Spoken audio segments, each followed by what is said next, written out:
Minkejja li kien iffirmat ftehim kollettiv iktar kmieni din is-sena, jidher li qed jerġa' jberraq bejn l-Ermalta u l-Assoċjazzjoni tal-Piloti l-Alpa.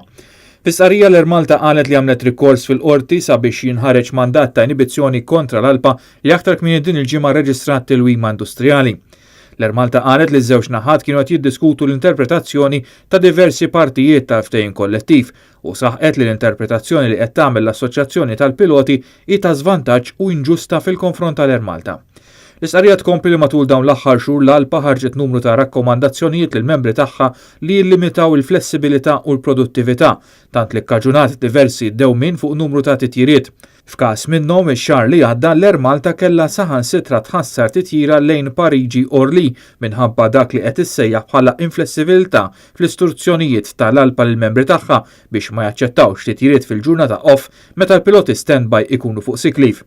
L-istqarrija temm li l-Ermalta kellha tieħu passi legali minħabba li l-Alpa ma rrikorritx għal proċeduri ta' konċiljazzjoni u arbitraġġ kif infisser fil-ftehim kollettiv. Sadanittant fl-istqarrija bitweġiba l-Assoċjazzjoni tal-Piloti qalet li kontrarju għal dak li ntqal fl-istqarrija tal-Ermalta, il-kwistjoni industrijali hi marbuta ma' sospensjoni diskriminatorja ta' pilota, rosters deskritti bħala illegali li għajjew il-piloti aktar mill-livelli permessi u l-fatt li l-Ermalta m'għandix biżżejjed piloti biex tiggarantixxi il-minimu ta' 104 ġranet off fis-sena.